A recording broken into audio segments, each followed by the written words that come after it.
Hello friend. Digital ज्ञान दर्शन में आप लोग का स्वागत है। आज के वीडियो में हम आप लोग को क्रिया बताने जा रहे हैं, जिसको कि आप लोग ध्यान से देखिए और जो भी आप लोग को दिक्कत या परेशानी होगा आप लोग मुझे कमेंट बॉक्स में ज़रूर कमेंट करिएगा। क्रिया हम आप लोग को पढ़ाने के लिए बोले थे, जिसमें कि हम क्रिया को देखते हैं।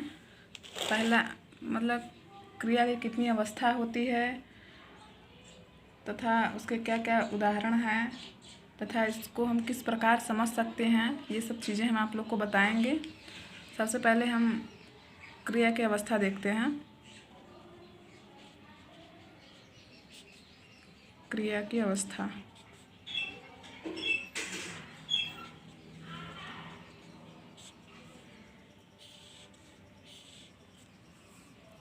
पहले हम आप लोग को बता देते हैं कि क्रिया की अवस्था 3 होती हैं।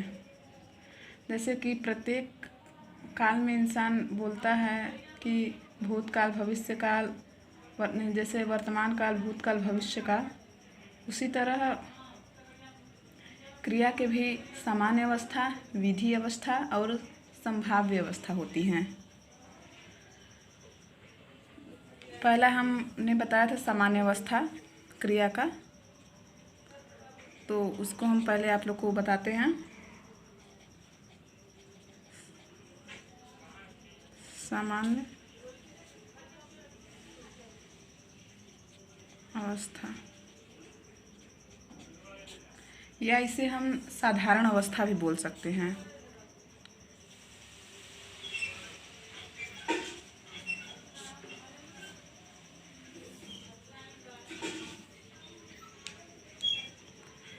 जिसका हम आप लोग को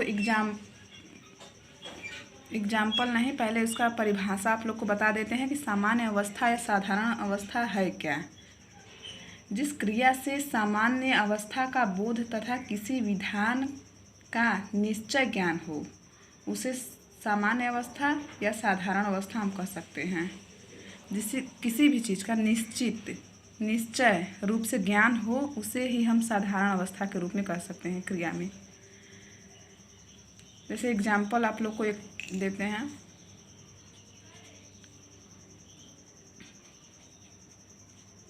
प्रियंवदा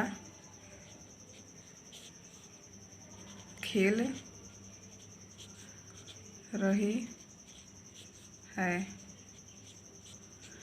अर्थात खेल रही है। कौन खेल रहा है? प्रियंवदा। तो इसमें एकदम निश्चित हो रहा है कि वह उस कार्य को अच्छे से कर रही है, मतलब कि वो खेल रही है, तो मतलब निश्चित रूप से इसमें बोध हो रहा है कि हाँ वो खेल रही है। साधारण क्रिया में इसका एग्जाम्पल रहा। दूसरा हमने आप लोग को बताया था विधि अवस्था।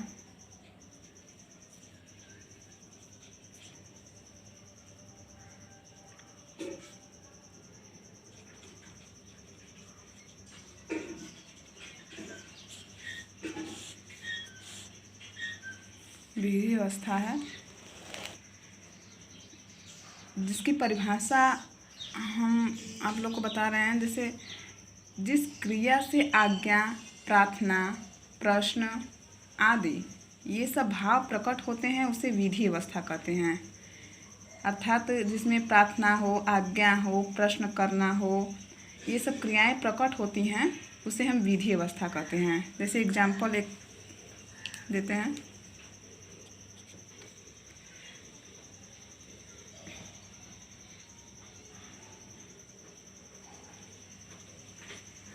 क्या मैं अंदर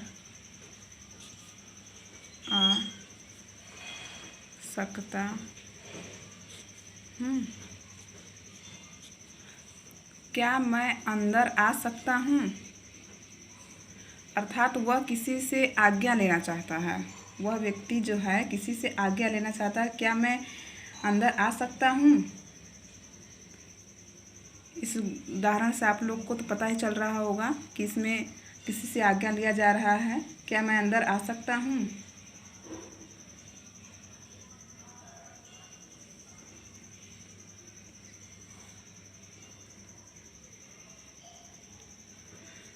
और तीसरा विधि अवस्था में पहले आप लोग को बता देते हैं कि विधि अवस्था को 2 भागों में विभाजित किया गया है।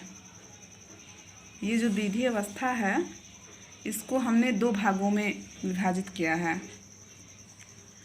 पहला हम आप लोग को इसमें बताते हैं प्रत्यक्ष।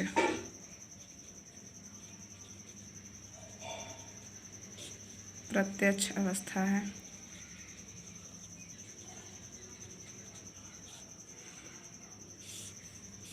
जो कि किसमें का है, विधि अवस्था में का पहला प्रत्यक्ष है, जिसको कितने भागों में बांटा गया है, 2 भागों में।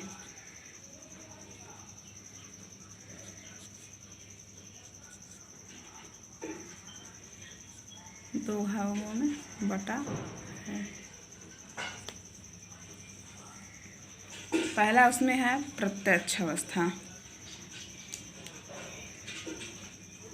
प्रत्यक्ष अवस्था का मतलब होता है जैसे कि आज्ञा, प्रार्थना, प्रश्न आदि का वर्तमान काल में कार्य होना ज्ञात होता है। वर्तमान काल में किसी भी चीज़ का आज्ञा हो या प्रश्न करना हो या प्रार्थना करना हो, उसको वर्तमान काल में ज्ञात होता है, तब उसे हम प्रत्यक्ष विधि अवस्था कहते हैं। जैसे कि हम आप लोग को एग्जाम्पल एक ठो दे देते हैं।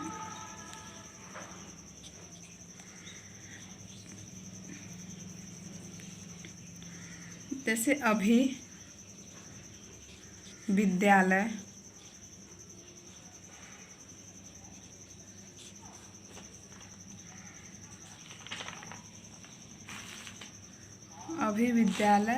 जाओ।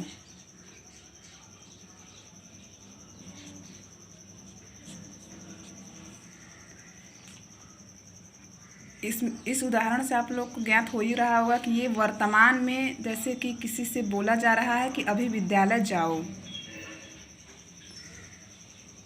या दूसरा एक और उदाहरण आप लोग ले लें।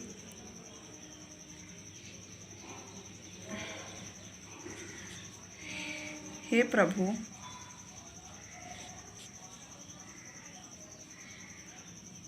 उसकी रक्षा करो।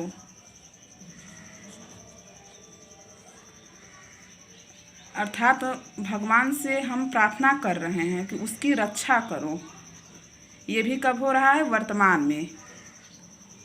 अर्थात ये प्रत्यक्ष अवस्था में, जो कि हम आप लोग को इसका परिभाषा बताए थे कि वर्तमान काल में जो कार्य होना ज्ञात होता है उसे हम प्रत्यक्ष अवस्था, विधि अवस्था कहते हैं। और इसमें प्रत्यक्ष विधि अवस्था में दूसरा है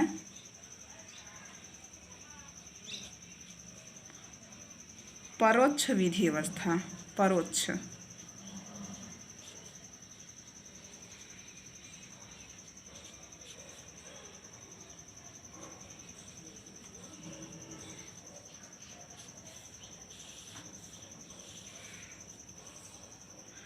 परोक्ष विधि अवस्था का मतलब है कि जैसे जो हम उसमें बताए थे कि वर्तमान में इसमें वही चीज़ भविष्य काल में क्रिया बस।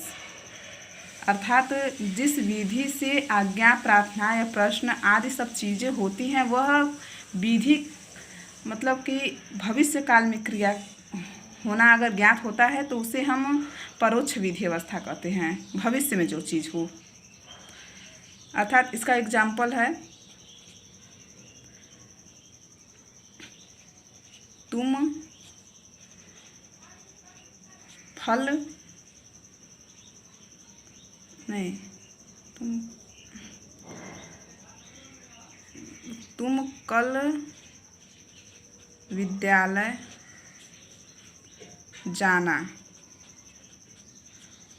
तुम कल विद्यालय जाना, अर्थात ये चीज़ फ्यूचर मतलब भविष्य का क्रिया का बोध हो, इसमें दिखाया जा रहा है। एक और उदाहरण ले लीजिए।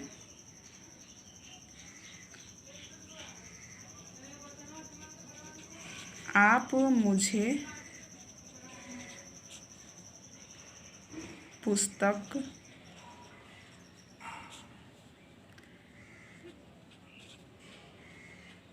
दीजिएगा, अर्थात कब दीजिएगा? भविष्य में, भविष्य काल में आप मुझे पुस्तक दीजिएगा। ये रहा हमारा विधि अवस्था के अंतर्गत दो अवस्था, और जो कि क्रिया की अवस्था में तीसरा बाकी था, हम आप लोग को बता देते हैं वो भी। तीसरा उसमें है संभाव्य अवस्था। संभाव्य अवस्था, संभाव्य अवस्था। तीसरा मेरा संभाव्य अवस्था था, जिसका कि हम आप लोग को पहले परिभाषा बता देते हैं। जिस क्रिया से अनुमान या इच्छा या संदेह आदि का बोध होता है उसे संभाव्य विधि अवस्था कहते हैं। अर्थात किसी अनुमान करना या इच्छा प्रकट हो या संदेह हो, ये सब चीज़ें अगर बोध हो रही हैं आपको, तो उसमें हम संभाव्य अवस्था ले सकते हैं। समझ में आ रहा है आप लोगों को तीसरा वाला, जिसका हम आप लोग को एक उदाहरण देते हैं। शायद वह दिल्ली में मिल जाए, दिल्ली में मिल जाए, अर्थात इसमें संदेह हो रहा है कि शायद वह मुझे दिल्ली में मिल जाए। कोई किसी व्यक्ति को संदेह हो रहा है कि शायद हम जा रहे हैं वहाँ पे, तो शायद वह मुझे दिल्ली में मिल जाए। एक और उदाहरण देते हैं आप लोगों को।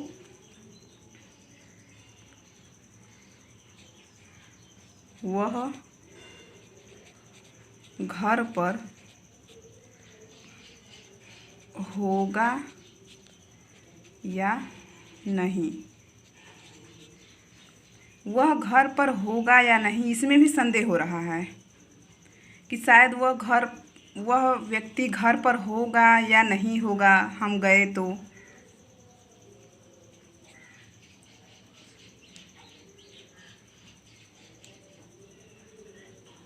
ये सब चीज़ें मतलब कि आप लोग को संभाव्य अवस्था में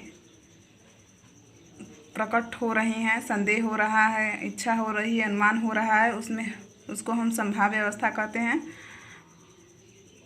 आगे के वीडियो में हम आप लोगों को विशेषण पढ़ाएंगे। Thank you.